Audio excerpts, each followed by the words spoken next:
What up, everyone? Welcome back to the second episode of the MK MMA podcast. Thank you so much for showing so much love in the first episode. I was super thrilled about all the views we got. We almost cracked 200, which I was super surprised about, and I was blown away by it. So thank you guys so much. I hope you guys enjoyed it.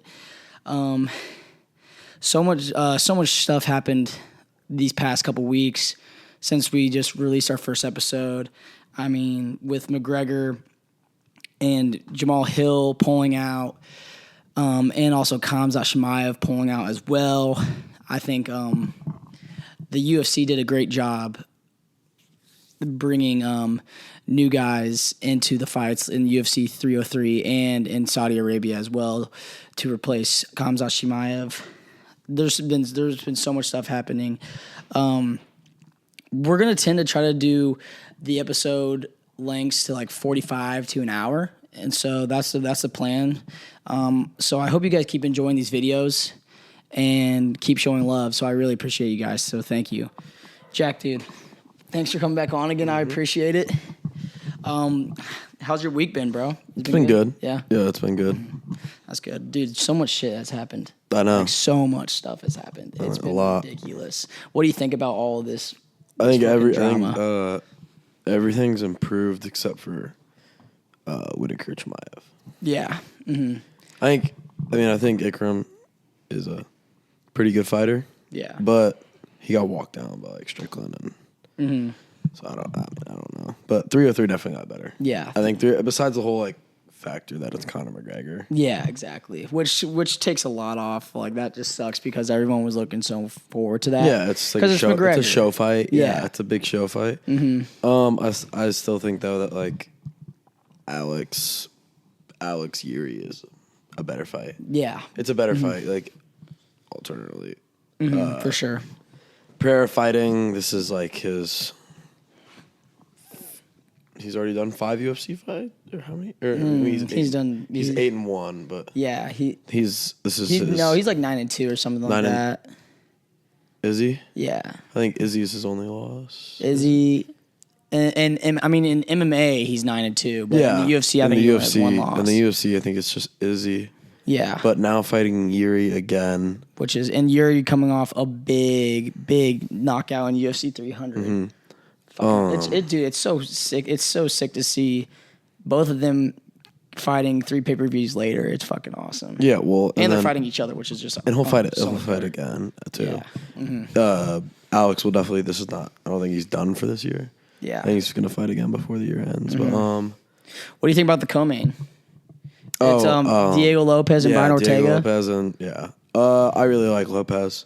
Me too. I'm a big Diego Lopez fan. I think he just keeps improving. Yeah, I think he's just gonna keep getting better. Yeah, better. I think for Diego Lopez, like the sky's the limit for him. Like, yeah, he's a really sound fighter. Yeah, really good at about everything. And then there's just a lot's been happening with the UFC. But before that, Rosas Jr. Mm-hmm. He came off. That was a big one. Dude, that was a big one. Yeah, I watched that. I watched that with the Jared Cannonier headline one. Yeah, I loved that. I love that one for sure. Raul Rosas Jr. his submission was big. It definitely cemented him to have bigger fights in the future for sure. I know that they had to make up that fight because Raul Rosas was like sick like the day of the fight. That was back in like April when he was supposed to fight. So it was good to see him back and healthy and just assert dominance in his. Yeah, it was like not his return, but like in his. It was a good fight. Yeah, in his fight back. But I thought the Jared Cannonier stoppage was bad. I thought it was terrible. He was wobbling. It shot my whole parlay. My whole parlay was just fire. I know you're a big Cannonier. Yeah, and I was rooting for Cannonier, and all of a sudden, like he was winning the first 3 rounds, right? And then they go into the 4th round, I believe. And I think like the judges had him winning the fight. Like, he definitely like lost a round. But going into the 4th round, like I think 2 out of the 3 judges had him winning so far. And then he gets wobbled, but then I mean he's still standing up, and he wasn't like terribly like wobbled at all. You know what I mean? it was really really questionable. It was weird. Yeah, it was super weird, and I did not like it at all. But yeah, hang in there, Jared Cannonier. Like he'll keep fighting. Yeah, he'll keep fighting. He's 40 years old though, which is crazy. Yeah. Like he doesn't have that many fights left, and now he's still gonna get. I think he's still gonna get like money. He's gonna get money fights. Yeah, still in a way, kind of. It was good that he headlined his own like fight night. Yeah, I mean, but he's headlined Izzy headlined the pay-per-view, but I mean he was in a UFC pay-per-view fight like championship. So I mean he's done very well for his career. If he if he has another fight and then he retires after that, because he'll probably be 41 by then. I mean he's had a great career, so like props out to him, dude. But what was the co-main? Oh, was it Dominic Reyes? Or no, Dominic Reyes, was Dominic Reyes the co-main? The co-main? Yeah. Or I guess there's not a co-main for a UFC fight night, but night? Yeah. The one in Louisville. Was it Dominic Reyes? Because Dominic Reyes was a part of my parlay, and to see Dominic Reyes come back, hold his ranking at the 15th spot and beat an unranked guy shows a lot, because that unranked guy probably had I didn't know him I didn't know him as like a fighter and what he's done in the UFC. I just saw him as some random guy, but he definitely was like a prospect, just like that the UFC threw at Dominic Reyes to be like, okay, this guy's a good prospect. If he beats Dominic Reyes, he'll be ranked, and then he can keep climbing up in the rankings. So it's great to see Dominic Reyes come back finally and get a knockout and have that confidence to see him climb back up in the rankings to hopefully make another title run, you know? Yeah. Everything just like all these fights have like so much meaning behind it now. Like all these fights, like this fight night is gonna be like for a top contender spot. I'm so pumped, and like, it's free too. This could boost Ikram like crazy. Yeah, for sure, especially on a dwindling Whittaker. Yeah, who still fights like really high level fights, but just for sure. And he's falling back in his career a little bit, and kind of it's kind of the last dance in a way. Was his last fight Duplessis? Was his last fight Dricus? I think it might have been Dricus. Because I remember when he fought Dricus, it was back in July, and he beat Paulo Costa. Yeah, he fought Paulo Costa at 298. Yeah. And so he beat Paulo Costa. That's a big win. Like five, but now, what is it? 1-5. He's like 1-4, 1-5 in his last however fights, which sucks. But like, I don't know. Paulo Costa starting to like become this guy where it's like a good fight for someone to beat to get back on the right path, you know. But like, I hope Paulo Costa like wins his next fight, because like I want him to stay in the UFC longer. And as he said, he was like, I'm coming for heads. I want the beast of like Paulo Costa to like unleash and whatever. And now he like called out Khamzat after like pulling out, and like that would be a great fight. But I mean, I feel like Khamzat would beat him. But on the other hand, Khamzat like is super sick, but like people were saying that like his illness might make him retire early, but I also saw how his manager came out and said that's like a false rumor. Poisoning. Yeah, it was just food poisoning. So I mean, Paulo Costa and Khamzat would be a pretty good. They said it was life threatening. Life threatening. Yeah, but it was food poisoning. Yeah, dude, they were trying to say how he was going to retire because like of how like his sickness and whatever, but his manager came out and was like, that's bullshit. Like, and then you have like that fight night has I think his nickname's the Bullet. The Bullet? Whatever they're calling him. But he has multiple nicknames. You know the Russian with one eye? Oh, Shara? Yeah. Yeah, I'm excited to see him back. He's going to be a problem. Yeah. I watched his UFC debut. He's big. Big dude. Big dude. I didn't think he was big. I forget what UFC card he was on that he made his debut. But I mean, he just like dominated that whole fight. His striking's crazy. His striking's so I'm excited to see him fight for sure. Back to Whittaker and Ikram.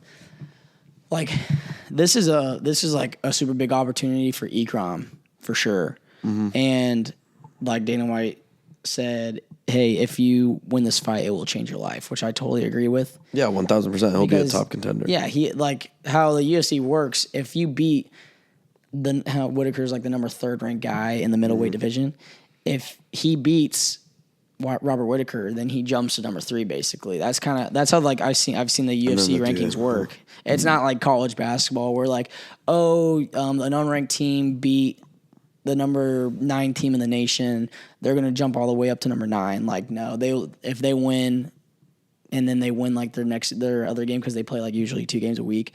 If they win, then they'll like crack the top 25. Yeah, they'll crack the top 25 and be ranked like 20 or something like that. But which UFC is different from college basketball, obviously. But even going up to that contender spot, he wouldn't. He would fight back probably for like the rest of his like career at that point, unless he becomes a very, very good fighter. He'd fight. He'd be like challenged by higher level contenders because he's never going to get another Strickland. He could. The only possible way I could see it would be Strickland ends up with the belt at some point, and they have him fight again to make it a rematch. Yeah, to make it like Strickland Ikram 2. Yeah, is like the only possible way I ever see him getting a title chance. Yeah, I'm super excited for Ikram because like he's an exciting UFC fighter. Everyone loves him. And then I'm super excited for Rob I'm a big Rob Whittaker fan, and I respect to Rob just being like I'll fight anyone, anywhere, anytime, and for not pulling out of the Saudi Arabia card because like he wants to fight. He's not like focused on just fighting Khamzat, right? It's not like how Chandler's just focused on fighting like McGregor. He wants to fight someone. He doesn't give a shit who he fights, and he sees this. And Dana White offers this guy who's a number one, not a number one contender, but a very big prospect that's in the making, and he's like going to throw him at Whittaker. And I mean, if he beats Whittaker, then that's kind of hard for Whittaker because then he's like, okay, Whittaker can't keep up with competition then because he's getting a little older, you know. I wanted Shavkat to step up. Yeah, that fight would have been crazy. I didn't even think of Shavkat. He would end Robert Whittaker's career. Yeah. Shavkat Rakhmonov. Yeah, I wonder if they even offered Shavkat that. Probably not. I bet his next fight is. Oh, I bet his next fight would be like. But Shavkat's in the welterweight division. Oh, I keep always throwing him in the middleweight. I keep always throwing him in middleweight because of Khamzat's weight Khamzat's weight problems. I always think. Yeah, and Usman fought at the middleweight against Khamzat also. That's right. That's what it was. It's because of Kamara. That's right. I always forget that. But Shavkat's going to be the welterweight. Champion. Whatever division he wants to be a champion. Yeah, Shavkat's an awesome fighter. God, he's a welterweight. Yeah, isn't that crazy? He's huge. Yeah, he's massive. Damn, he's massive, dude. But as I was saying, I always forget that. I always call him a middleweight because he looks like a middleweight. Yeah, it's crazy. He'll be the champ. He's the 3 contender. He's the 3. Is he the 3? Who? Shavkat at welterweight. Leon. I think he's Belal. I think he might be around like 4. Let me check. Leon Belal. Isn't Colby Covington like 4? Yeah, Colby's 4. Let me check. I'll go to the rankings right now.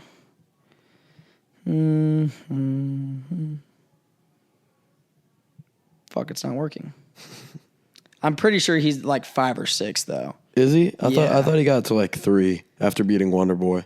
I think Wonder Boy was ranked like 7. Yeah, Wonder Boy was higher, but he wasn't like that. Yeah, yeah, like but it was I think the whole I thought the whole being 18-0, 18 finishes. Gotcha. Also submitting Wonder Boy.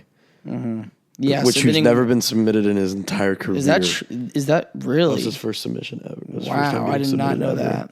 And it was in like Shavkat's like just like a legacy fight for Shavkat. Yeah, that's crazy. I did not know that. Yeah, but back to what I was saying about like Whittaker, I'm super pumped for for him to fight Ikram, because if he beats Ikram, like that's huge for him. That gives him a bunch of confidence to be like, boom, okay, I can keep up with these young bloods. I can keep up with the competition. Maybe he has to fight one more to deserve a title shot, because Izzy just got Dricus. Izzy just got Dricus for 305 in Perth, which is a big fight. I think Izzy deserves that title shot. Not people don't think guys. I think Izzy 100% deserves that fight, because if you think about it, Izzy has ran through everyone in his weight division, right? Except Strickland, obviously. But Strickland, on the other hand, he had his first and only title defense and lost it. And yes, I do think Strickland should have won that fight. And we were talking about this on the last podcast, how almost the whole UFC world probably thinks that Strickland should have won that fight. And yeah, totally. But at the end of the day, he lost it, you know? It also makes sense that Izzy gets this. Yeah, Izzy in Izzy's first title run, he ran through everyone in the weight division, fought Pereira, lost to Pereira, and then he deserved that rematch, because I mean, Izzy already ran through everyone before Pereira. So he fights Pereira again, knocks him out. Pereira goes to the light heavyweight division, becomes the light heavyweight champ. So that just shows how Izzy has beaten someone that's been a champion in 2 different weight divisions, right? Yeah. And then he's fighting Strickland, and that was a huge upset. And props to Strickland to winning that fight. But yeah, I mean, I just don't think that Strickland deserves a title shot. Izzy, I mean, deserves a rematch, you know? Izzy also could not get a title shot at this point, because he's going to. There's no one else that deserves to fight Izzy. Like, Izzy's not going to get challenged by another contender. Yeah, exactly. Like, that dude's fighting title fights. Exactly, regardless. And he's one of the best middleweights of all time. He literally got the torch passed to him by Anderson Silva, and Anderson Silva is one of the UFC goats. Yeah. And Izzy's a 2-time middleweight champ, and he has a chance to become, I believe, the first ever 3-time middleweight champ, which is insane, huh? Who? Izzy? Izzy. In what? In the middleweight division. He's already won. He's 3-time champ. He's been a champ in middleweight. Yeah, but 3-time champ, he won the belt 3 different. Yeah, 3 times. Would he be the first one ever? I think I saw that on Twitter. It was how long has he been fighting? He's been fighting for a while. I know, maybe 2016 in the UFC. That's crazy. He was a super big prospect, and he just win the rankings. So he's lost it 3 times. He's lost it. Strickland? He's lost it twice. He can win it 3 times. He can win it 3 times. He's lost it to Strickland and Pereira. Yeah. Damn. Yeah, which is crazy. Well, yeah, and I really hope he beats Dricus, because I'm not a fan of Dricus, because I didn't like him after he knocked out Whittaker. And then because I love, as I just said, I love Whittaker, but then he knocked out Whittaker, and then he had the face off with Izzy. Also, guys, that was a built-in rivalry right out the jump, right? Right when they did that face off after Dricus beat Whittaker, Izzy and Duplessis just got really heated in the moment, and that was just a built-in rivalry instantly. And Dricus and Izzy were supposed to fight in Australia when Strickland and Izzy fought, but Strickland took had to jump in because Dricus got hurt. So it makes sense how this fight got put together. 100%. You know, it's gonna be it's gonna be a great fight. It's gonna be a good fight. I'm really pumped for it. I think I hope Izzy walks him down. Me too. I really hope he does. He should. Yeah. With the fighters they are, he should. Yeah. He should walk him down completely. But yeah, that's gonna be. I really wonder who they co that with. Yeah, I don't know. I mean, at that point, and 305. Oh, you know what? I mean, it's an Australian card. So they're trying to get Kai Kara-France is going to fight on it. Bring Volk back. Bringing Volk would be crazy for a co-main, but I don't think that's going to happen. I don't think that's going to happen. Yeah. JDM might fight in that one. I heard he's got. Yeah, who did he beat at 299? They wanted to give him. They want to give Gilbert him Burns. He beat Gilbert Burns. They wanted to give him. He wanted Shavkat. Really? That's crazy. He said, "I want Shavkat." Well, yeah. I also heard him say that he would fight anyone anytime, anywhere. They said, but I heard he got hurt though, so he might not be able to fight in 305. There was a video of Dana talking about giving JDM Shavkat, but then they said that Usman Shavkat is just way too perfect. Yeah, to not give it. It's like a win-win for Kamaru Usman in a way where it's like you lose this, you could very well like retire, and at the same time not retire, but like that's your down, like that's your loss. But at the same time, it's going to be to the next champ. That's like the passing of the torch almost between those two guys. Like, if that fight ever happens, I really hope Usman wins. I'm a Usman fan as well. I loved his title run. I think he's one of the best welterweights of all time. Yeah, like I mean, not he's not better than GSP, obviously. Just shut off. But he's not better. He's not better than GSP. But like in GOAT, like Usman's up there in the GOAT status. He was the welterweight. Sure, he's one of the best welterweights of all time. Probably the second best welterweight of all time. 100%. But yeah, we'll see. I hope if that fight ever happens, I hope he does win. Just because big Usman fan. So that'd be like his. What do you think about that fight? Like it seems that you're a big Shavkat fan. Shavkat. Yeah, I think it's just a cool fighter. Yeah, cool fighter. Can't hate him, but like for sure. Usman like just has a lot. Like he's still very, very good fighter. Like he's still a very like high level fighter. Yeah, he's like the number 1 or 2 ranked welterweight still. Like if you're gonna have to fight for the belt, like Leon Edwards is fighting Belal. Like whoever fights Leon next, there's gonna have to be a number 1 contender fighter. Like Usman versus Shavkat. I think that's the perfect fight. Yeah. No matter who wins that, we'll get a title shot. Yeah. We could wrap it back to let's talk about the Chandler and McGregor thing. How do you feel about McGregor pulling out, and like how do you feel for Chandler? It sucks. It's even worse for Chandler because like this is like when's the last time he fought? God, a while, dude. When he called out McGregor? I think that probably is the last fight he had. I think he's coming off a loss against. I think this is coming off a loss against. Is he? I thought his last fight was the win, and that's when he's Tony like, Ferguson? Yeah, I thought that was like his last fight. Like okay, the fight the most entertaining man. He fought Daniel Hooker, and then he fought. Justin Gaethje. I mean, no, he fought Daniel Hooker, and then fought Oliveira for the vacant belt. Lost. Fought either Dustin Poirier or Gaethje. Lost. I think he fought Tony Ferguson and then fought either Dustin Gaethje or Poirier. Oh, yeah, he did get beat. Yeah, I think he's coming off a loss. Yeah, but we'll see. Yeah, it should be. I don't know. It sucks for both of them because both of them haven't fought, and this is like their big pay. This is their big paycheck. But like I was super pumped to see like Chandler back in the ring. Also, more like I was pumped to see McGregor. I love McGregor. I wanted McGregor to win the fight, but I was pumped to see Chandler because Chandler is currently like my favorite UFC fighter in the whole UFC industry right now. But like since he was fighting McGregor, I was like, I can't root for Chandler to beat McGregor because like McGregor's an all-time and he's like the guy that got me into the UFC. And so this would be such a show fight. Yeah, it'd be such a show fight, and it'd bring in so many new fans, bring so many old fans back. It just seems like the perfect like show fight, but. Looking at it from like a fighting standpoint, the card got so much better. Yeah, for sure. Like you actually have a chance of Alex getting another title defense, and just like his career and like his like what he's done so far, like his fighting, like he's gonna be GOAT conversation like so fast, like. So soon. He's going to be GOAT conversation. Yeah, for sure. Very, very quickly. And there's like an actual chance you see him try to be a triple champ. Yeah. That's a big thing. If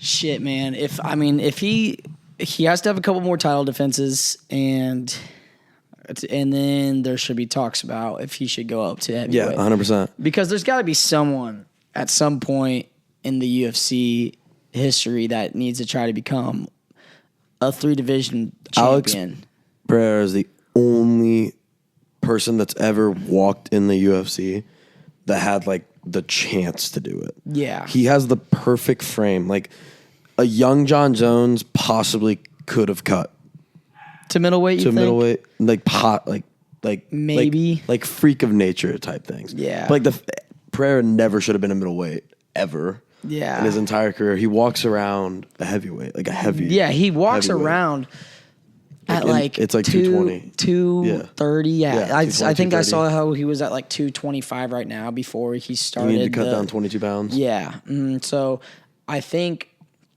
he has the frame. He has the frame of a heavyweight. Heavyweight for sure. He has the frame of a heavyweight. Yeah, he's just as big as Aspinall and Jones. Mm-hmm. All he would need to do, he would need to take time off.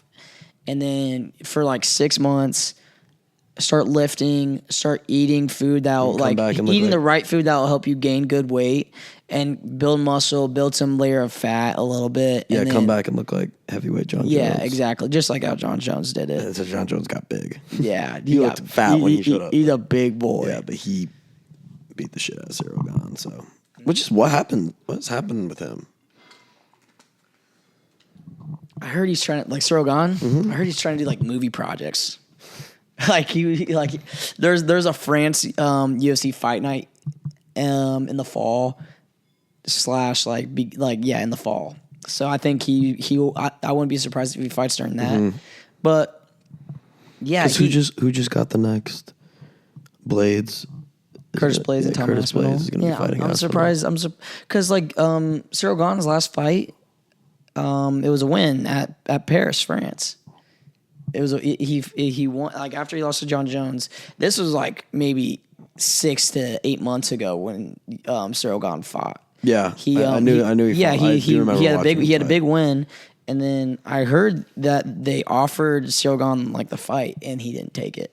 And it's Blades just for the fact of like it's their second fight. Yeah, because he beat or it was like a no contest. Yeah, it was a no contest or some shit. Yeah, that fight's going to be very interesting. Tom Aspinall versus Curtis Blades. I kind of want to see Curtis Blades win because I don't think Aspinall loses that fight. I don't think he loses that fight either. But like I don't know, like I just see Tom Aspinall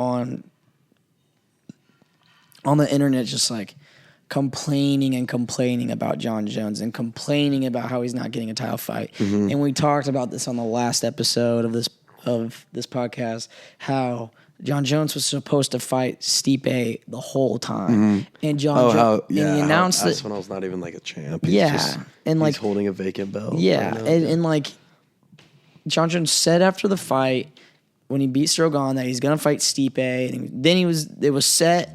And then he got hurt, and he was out for 6 months minimum. Mm-hmm. And so I don't know what Aspinall's complaining about because there's receipts of why John Jones is holding out. It's the GOAT of the heavyweight division versus the GOAT of UFC history. Yeah. So it makes sense, and I don't care. I don't give a shit what Tom Aspinall says. Like, dude, you're win this against Curtis Blades, and then you can wait out and then fight John Jones. Yeah. Like, because it would be so funny if John Jones just retires after Stipe. People would. I thought he was going. I thought after the fight that we were going to get before the pullout. I thought if he won that fight, it's done. I thought it was clear. I thought he was calling it. Yeah, but he has he wants to fight, like, so he's still like, he's even like tweeting out like future fights that he wants to see with himself in. Yeah, he was talking about Pereira. Like, he's like, make it the biggest fight. That would never happen. Yeah, it could never happen. He has a checklist to do before that fight. Exactly. Both of them do. Mm-hmm. But yeah, there's a lot of good fights coming up. With everything. I'm super pumped about it. 304 is kind of boring. You think 304 is boring? I think 304 is stacked. Well, no. I'm saying Belal. Yeah, that's fair. But like Leon's a good fighter. Yeah, very entertaining to watch. I've slowly began to become a Leon Edwards fighter. I mean, fan. Sorry, but just because he beat Usman off a fluke. The fluke. the fluke left leg kick, which, I mean, yeah, you got to take those chances when you're like about to lose a fight to knock them out, and they happen sometimes. Like the crying after and it happened, like really headshot, cool dead. Yeah, like it's that was tough. And so then he was like, oh, he was gonna fight Usman again. I'm like, Usman's gonna fucking kill him, and then just not. Like Leon just controlled that whole fight, and I was like, wow, this guy's the real deal. Then he fought Colby. I rooted for Colby because I like who doesn't like Colby Covington, and Leon, and then Leon just controlled that whole fight again, and so now he's fighting Belal. I hate Belal. I'm rooting for Leon, and now I'm going to be a Leon fan for a little bit until he probably fights Usman or Shavkat, and then I'm going to be a Shavkat or Usman fan. That welterweight, but like I love Leon. It's just like welterweight has like a lot of guys that I'm fans of. So it's a stacked division. Besides Belal. Belal's boring. Yeah, he's just so boring.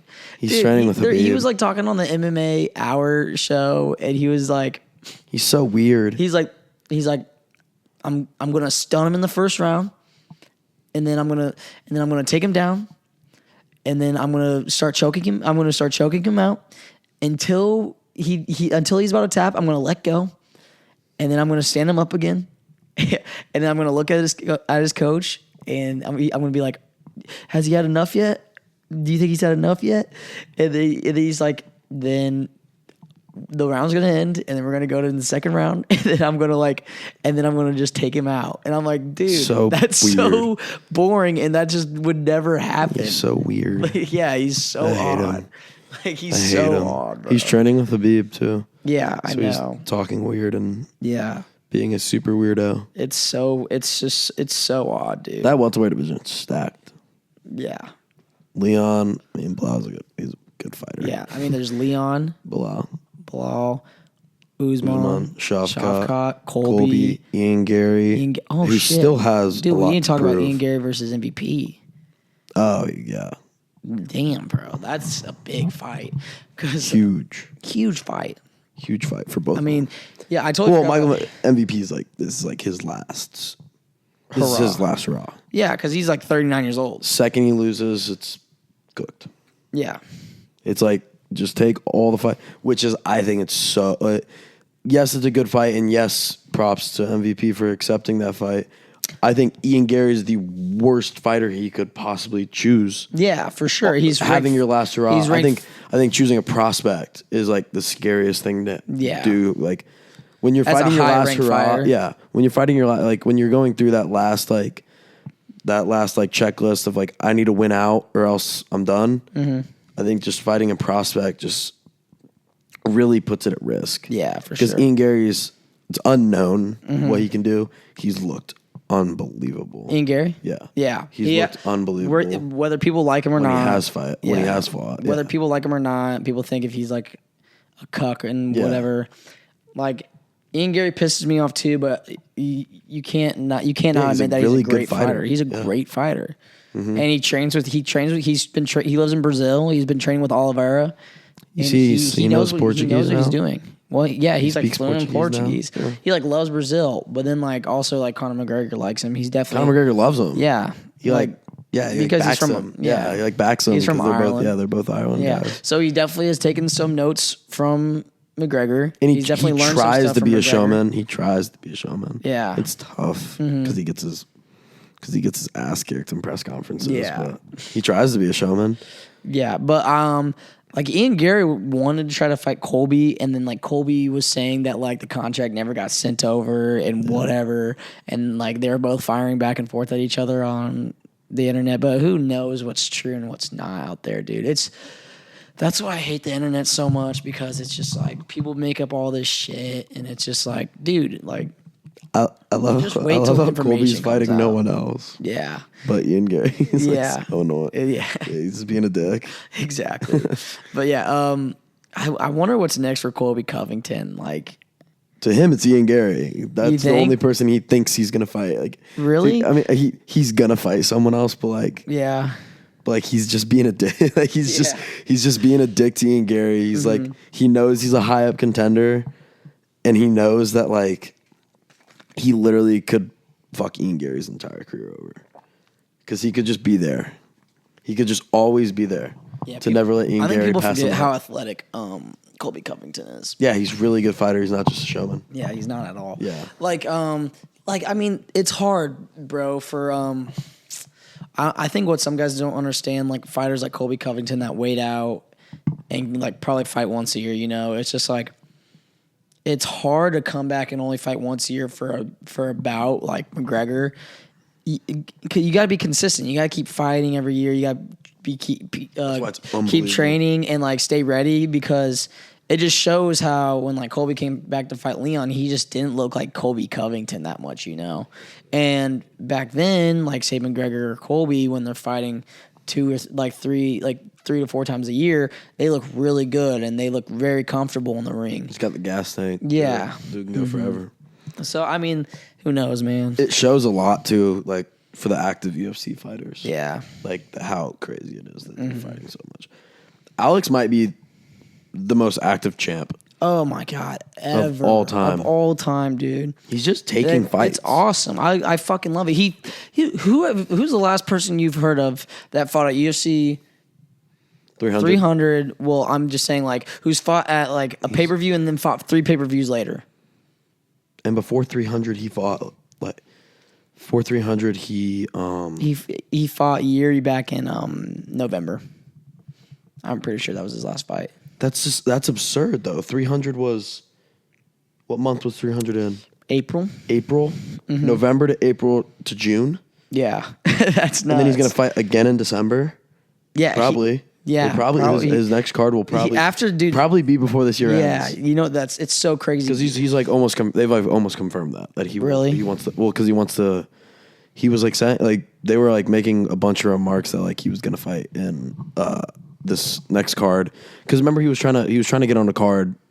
He's been trying to get on the card. Yeah. Well, he wanted to fight on the Brazilian card on 301, yeah, but he just couldn't make that happen, obviously. That'd be unbelievable. That would be crazy if he fought and then like a month later you fight again for a pay-per-view. He what is it? Him, he's very active. Strickland's very active. Because Strickland fought Dricus to Costa. And relatively quick. Like he said he just wants to keep fighting. Yeah. He just wants to keep fighting as long as he's not. What's the Khabib quote? Khabib's quote's like, as long as I'm not bleeding, or what is it? He's like, as long as I'm not bleeding or injured, why stop me? Yeah. He's like, I could go week by week fighting. Yeah. And it's just like crazy. These active guys are just unbelievable. Yeah, it's crazy. Like that's so much strain on their body. I hope some people make the move towards that and stop having fighters like Hamzat. Yeah, who I guess circumstances have been bad with him, but 4 fights in 4 years or whatever, whatever crazy it is. Yeah, he's had like 4 fights. I feel bad for Hamzat. Like that card was gonna. Like I was so excited for June, bro, and then you see fucking Hamzat pull out. You see McGregor and Chandler. It was in like the short span. People are like saying that like this Strickland and Costa fight wasn't that fun and entertaining and whatnot. And yeah, I feel for everyone, and I'm upset about it too. This fight night, but like the UFC's crazy. You never know what's gonna happen. It changes day by day. And that's how the business works. People get injured. I think 303 and Fight Night are going to be really great. Yeah. Great. Dude, like Sergey versus Volkov is going to be nuts. Pavlovich? Yeah. I love Sergey. Sergey is awesome. He's so cool. Do you see the picture of him? He looks fucking yoked. Like he's just standing like this in the picture. I'm just like, oh my God. Sergey's huge. Yeah, he's massive, dog. It's crazy. I love that. I hope he wins. Volkov is like the number 5 ranked fighter. I think that's the number 1 contender match for the heavyweight. Who knows? Probably it should be a number 1 contender match, but there's an interim title which blows. Heavyweight's such a random. I feel like they've had like 8 champs and like 2 years. Yeah. It wasn't Sergey. That's like the light heavyweight. Yeah, light heavyweight. Back when, especially when like Jamal Hill got hurt, and then it bounced from like Jan to Jiri to Hill to Pereira, all in a span of like 2 years. Yeah, it was unbelievable. Yeah. I really hope it sucks. I love Jiri. Yeah. I love Jiri. I love Jiri. Alex. It sucks that he's fighting Alex, but I'll be rooting for Alex for sure. I love Alex. But like their fight was really even last time they fought. Yeah. Very, very even until Pereira stunned him. Dude, how do you feel about sorry, I didn't mean to cut you off. What were you gonna say? Until Pereira stunned him because that dude's knockout power. That dude just has like a weapon on him at all times. Dude, his fucking punch power. He is won. nuts. Literally, one punch from him can change an entire fight. You can be losing 5 rounds and have one punch. Yeah, dude. So like how Jamal Hill was supposed to fight on that card. I was super pumped for that, and because he was fighting Olberg. And You love Olberg. I know, I love Olberg. And now like Olberg's fighting Alex Smith.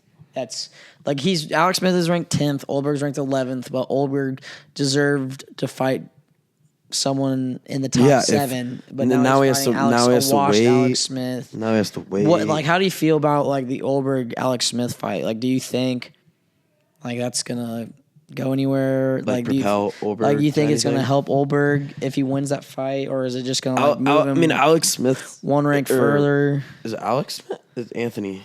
Shit, yeah, it's Anthony. It's sorry guys. Sorry, I don't know why I said you're throwing Alex the quarterback. Smith. Yeah, but fuck.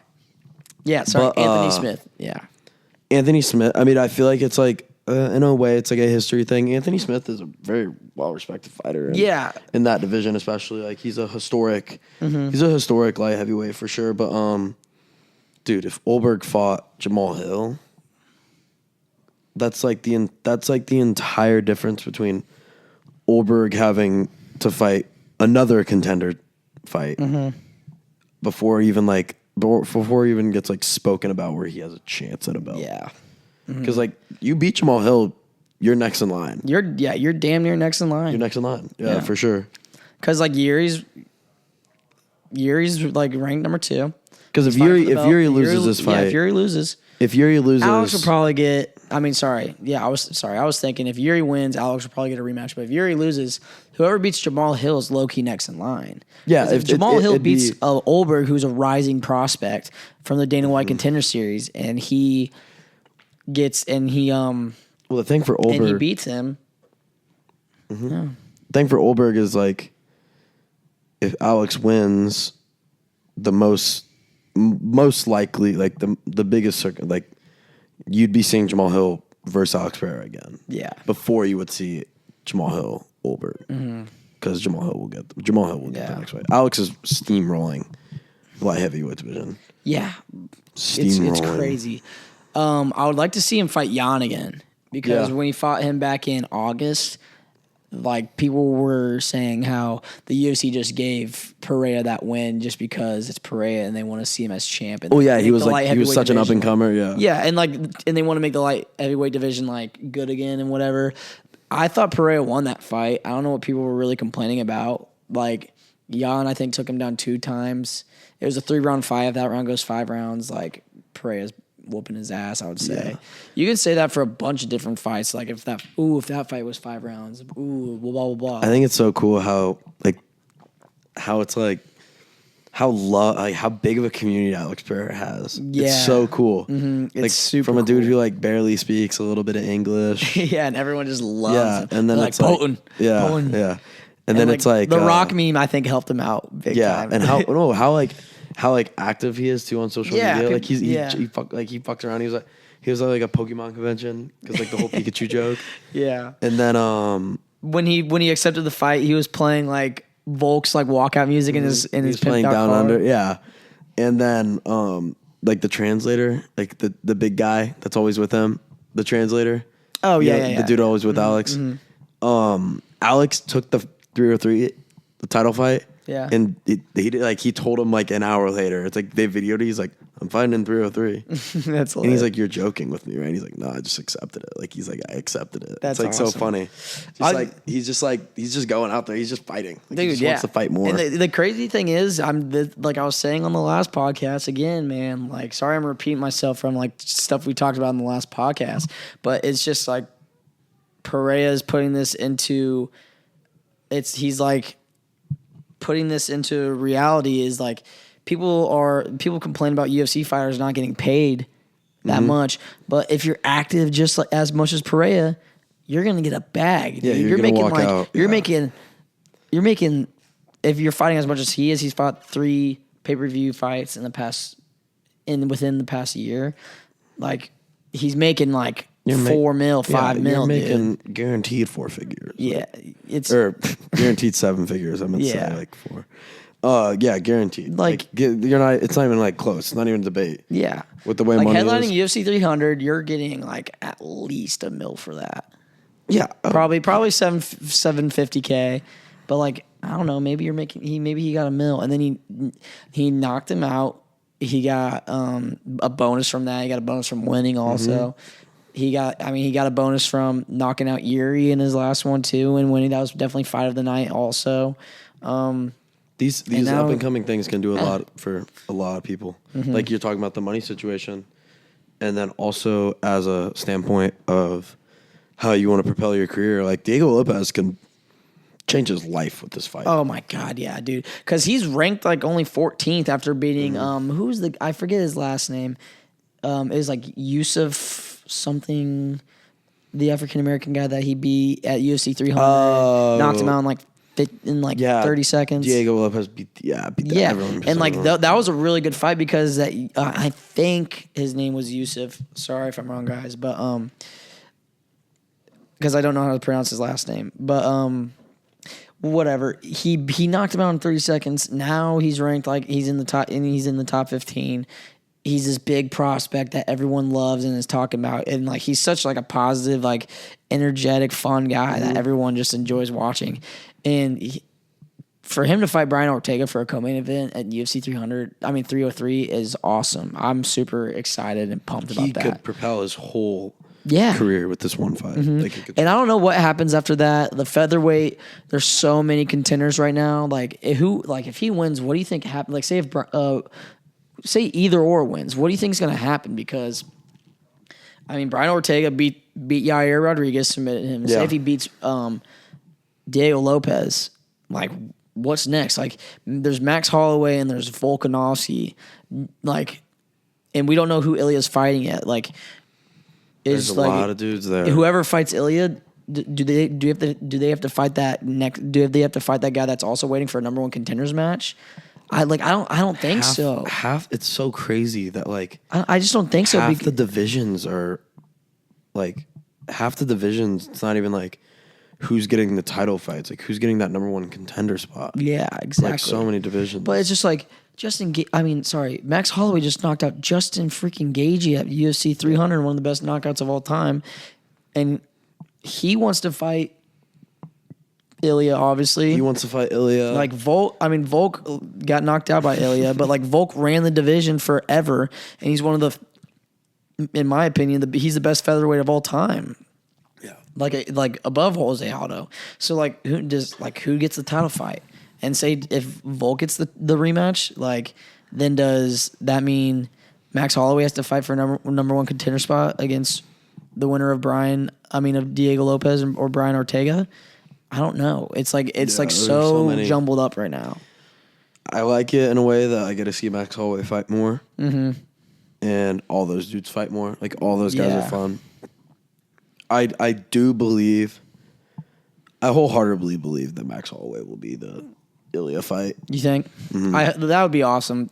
Just to see a change. It'll be like I love Volk. It'd be in Spain too. Yeah, like I love Volk, and Volk is a guy that I started loving right when I got into the UFC. Like obviously McGregor brought me into like loving the UFC, and that was around the time when I got into it. It was like Volkanovski versus Max Holloway number 2 and number 3. Like I watched both of those fights, and I was like, "Damn, bro, those fights are awesome." And I thought Holloway was gonna win. I was rooting for Holloway, and then Volk kept proving me wrong. And I was like, "I'm starting to love this Volk guy." And then he just went on a tear. But like, I would like to see Max fight Ilya because it would be a change, and like changes are good. Like some people don't like to move on from changes, but I do, just because it keeps people excited. You know, you can't have like the same thing over and over and over again. So who knows? If you're Volk, you're really hoping someone beats Ilya. Yeah. You're really Max hoping. Holloway beats him. Yeah. Because say if Max Holloway wins, Volk beats Max Holloway possibly. Ilya's not going to get the rematch because just like Strickland, he lost his first title defense. And then Volk is definitely next in line. It's literally just like the middleweight. Yeah, exactly.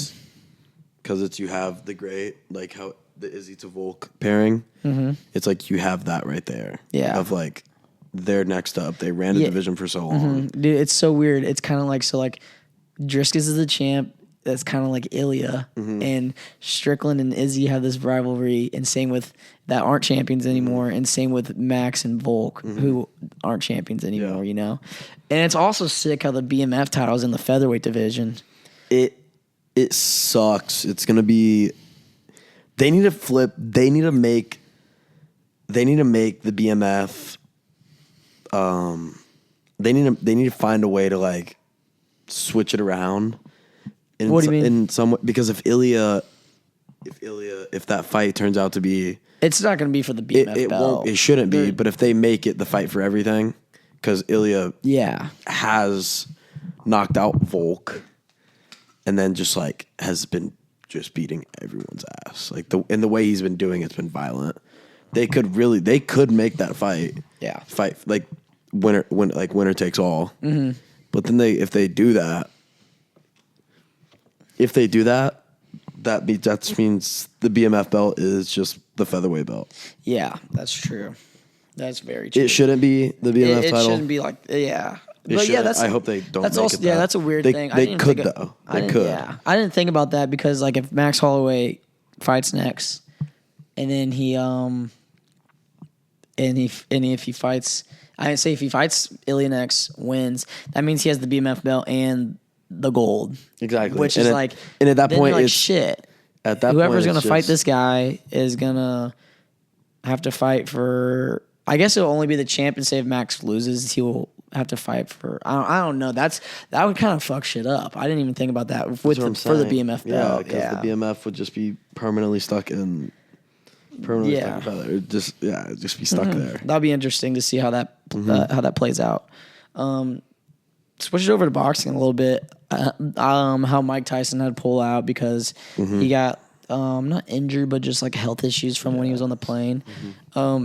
Mike Perry versus Jake Paul was announced. I'm actually kind of excited about that. Mike Perry is a very well respected bare knuckle fighter, and I like bare knuckle fighting.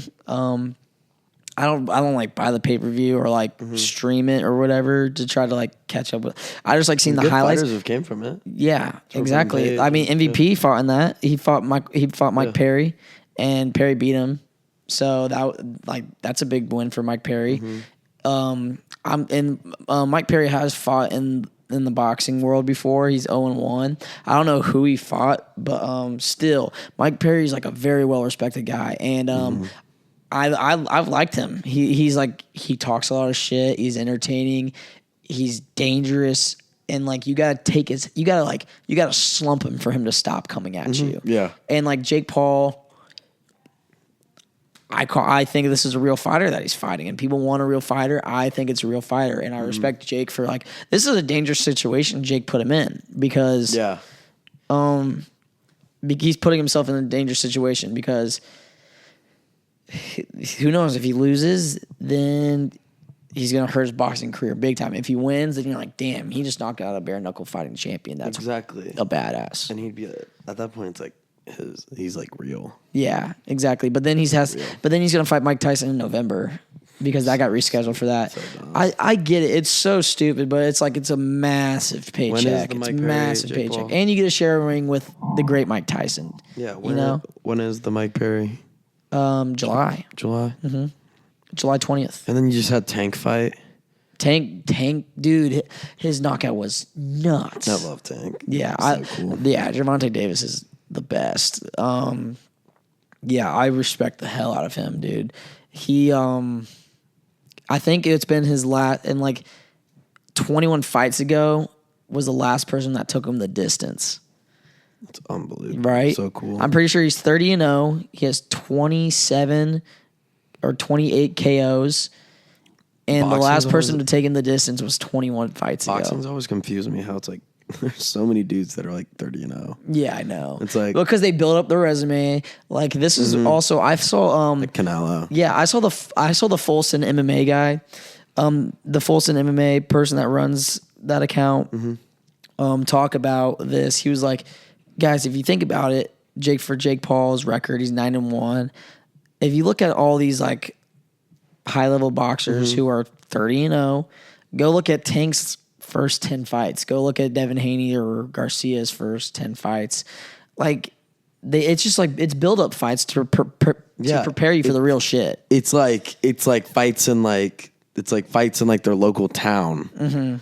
Like, like some of them are like fights in like their local town. Like what's Canelo's record is like absurd. Yeah. Like look, I bet Floyd Mayweather out of his 50 fights, his first 10 fights weren't all that. Yeah, no. Maybe I could be wrong. I could be wrong, but a lot of them are. A lot of them are just like small sanctioned little things. Exactly. That just kind of build up their resume. Exactly. Get them to the point where they're like, this guy's 20-0. And you can't expect like Jake Paul to come out and just start fighting real boxers right away. I mean, I can't believe I'm defending Jake Paul right now because I'm not a big fan of him at all. This is weird, but yeah, I don't know.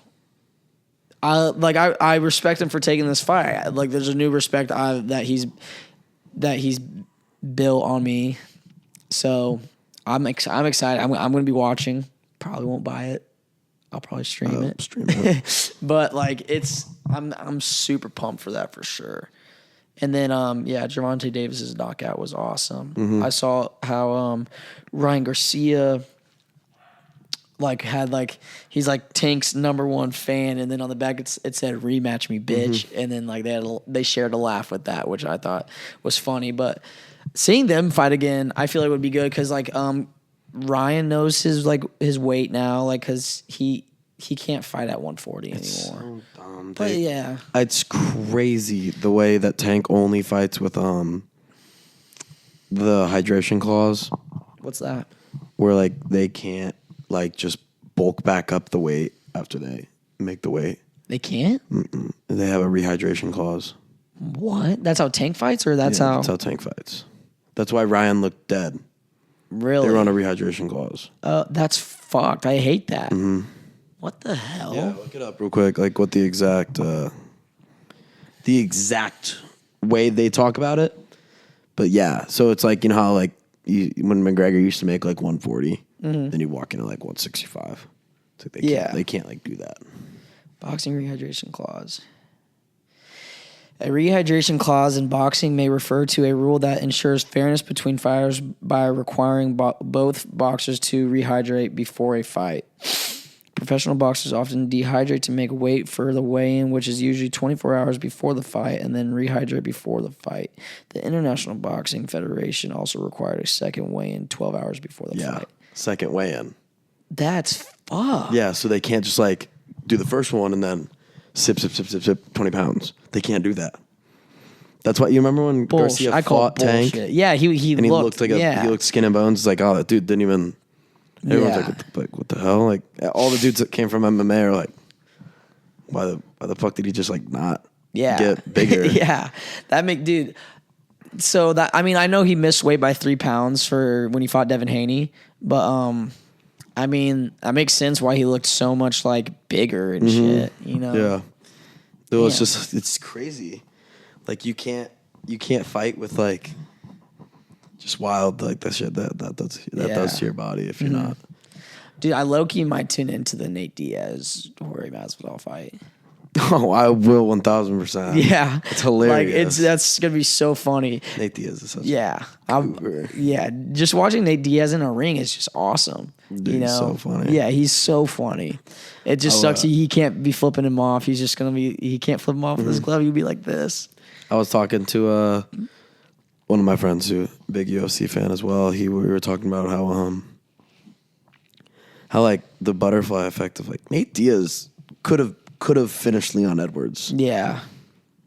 Like when he points low-key, maybe. Like I mean he's falling down though. Like any UFC he didn't fighter press like him at all. Yeah, any UFC fighter like jumps on that. Like and like does something about like I'm saying like biggest what if ever, but like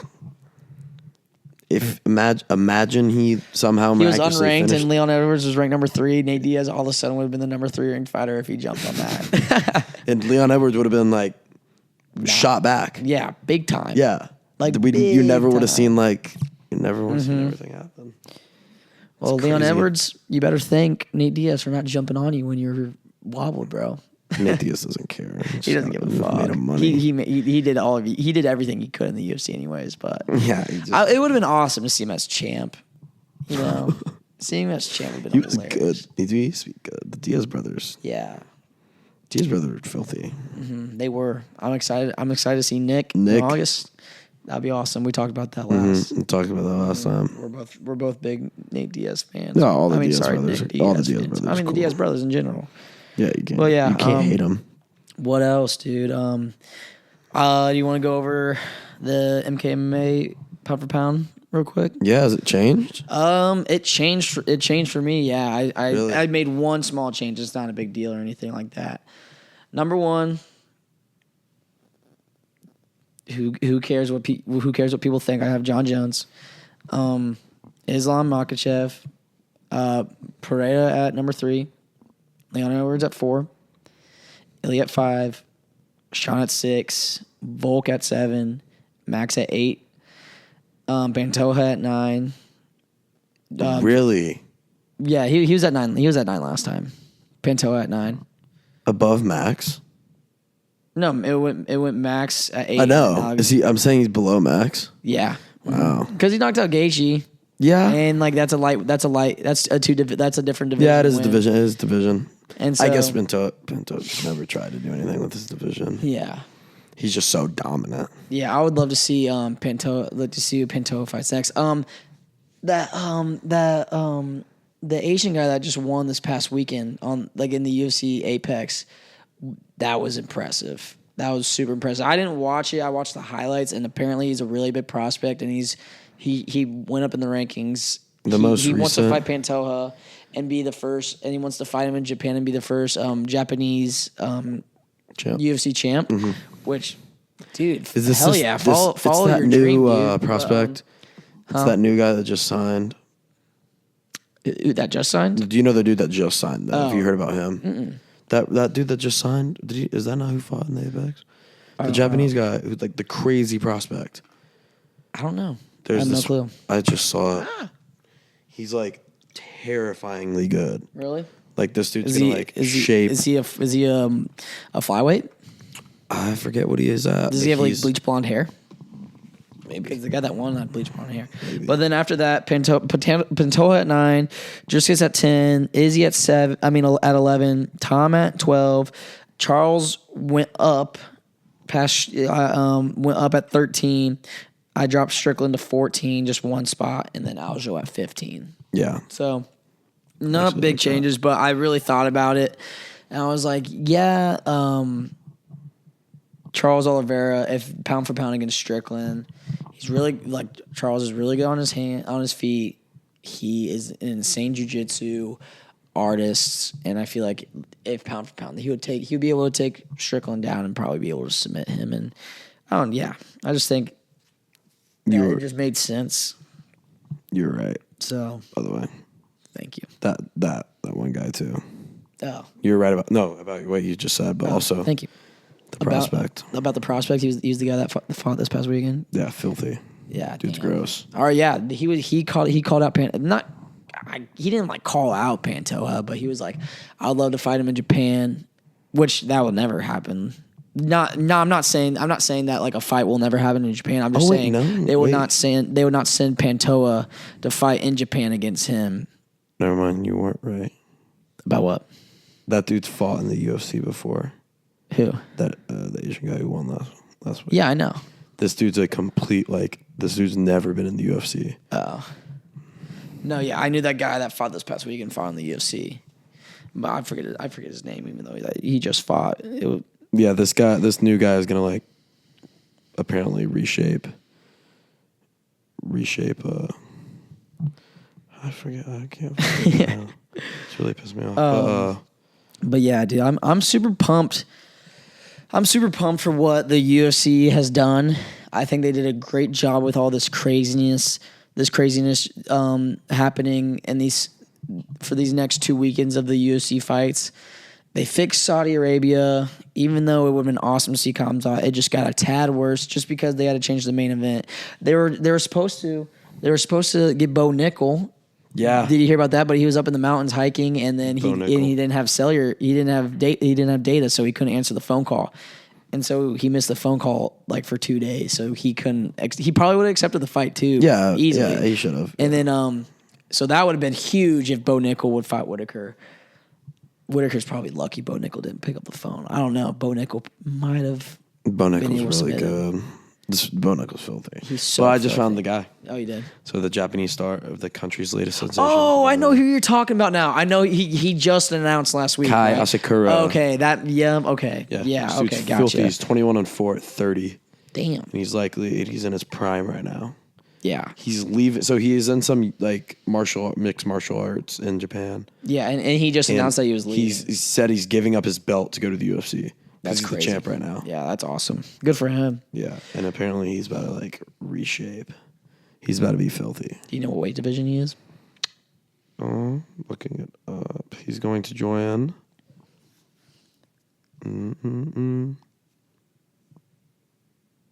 No. Oh wait. I think he's in bantamweight. Okay. Ooh, that would be interesting. Bantamweight. Having someone new in the bantamweight would be fun because Aljo left the bantamweight, so that'd be. It's gonna stack up that. Yeah. Well, as I was saying, I think the UFC, Dana and Hunter did a great job fixing June. UFC 303, as you said, definitely became a better card, adding in Diego Lopez, Brian Ortega as a co-main, and then Jiri and Alex Pereira for a belt. Every card's always better when you have a belt up for the line. Yeah, if the belt's not up, it's I don't usually like it. Besides Connor. Besides Connor, which it was going to be Connor. But yeah, I think they did a great job fixing June. Like Saudi Arabia card got just a tad worse, just because they had to fix. But it's Ikram, and everyone loves Ikram, so that'd be awesome. And then 303. That's going to be that just picked up. That's going to be awesome. Dana does really good under pressure. Dana and Hunter, dude, are just. Have you seen the new show like inside the UFC? It's on the Roku channel. Really? Just look up RokuChannel.com and you can find. It's 3 episodes. You can watch what goes on behind the scenes in the UFC. I saw a bunch of clips of it on Twitter. I saw a bunch of clips of it. Yeah. I think that's where I think that's what I saw that's where the board of like names when they pick they put the next fights up. That's where I saw. That's where I saw the whole JDM talk with Usman and Shavkat. Yeah, that's where I saw. That's where I saw that too. Yeah, and so you can go to RokuChannel.com, watch it for free on there, and I just watched it on my computer, and it's so sick. Hunter Campbell's that guy. Yeah. He's that guy. Yeah. He fixes so much shit. Same with Dana White and their executive team is nuts. Every time they fix it, they make it 10 times better. I know. That just shows how stacked the UFC is. It's nuts. It's crazy. It's unbelievable. Yeah. That was like what is it when John Jones pulled out? It was Pereira and Jiri. That was Pereira and Jiri last time. For the vacant belt. He keeps stepping in. Keep stepping up on big moments when you need him, bro. He's replaced Connor and he's replaced John Jones. Like, bro. Yeah, he's replaced the goat. He's just saving. The goat to the UFC for big pay-per-view events. It's crazy. And then, they saved 303, 304 stacked, and then you just get announced Izzy versus Duplessis at Perth in Australia in UFC 305. So cool. I'm so pumped, bro. You just have to think, and then it's like if you're like thinking about what's coming up after that, you're gonna have whoever wants to fight you. Exactly. Have, all these. And after Sean Merab at some point. Yeah. So many good fights. 2025 Sean Merab, that's a while, but yeah. Dude, 2025 Sean Merab. They're trying to have it at the Sphere at UFC 306. Are they really? Yeah. Jigga Sean's like really pushing for that. And but that'd be like close to 2025. No, 305's in August. 305's in August. August 17th. Only June. There's so much. My birthday. There's so much. I'll be tuning in. Do you think make that fight happen? At the Sphere? I hope. I mean, Sugar Sean is like, he's like, no one's McGregor, but he is like right below. Protege. He's right below that for entertainment wise, for sure. Yeah, for sure. He's cool. So him and Marab it's a good fight. Yeah, it's a great fight. It's definitely a fight that's going to happen. Dana White said that after their fight. He's like, Marab's the next guy in line. So, yeah. Well, Jack, thank you so much for hopping in on another good episode. Yeah, saving my ass. I appreciate it, dude. I hope you guys enjoy this podcast. We filmed this on June 19th, so tune in. I hope you guys enjoy it and enjoy it. So, and thank you so much for supporting me, guys. I really appreciate it, and I really love doing this, and I'm going to continue to keep doing this for hopefully a long time. So thank you guys. I appreciate you. Have a good one.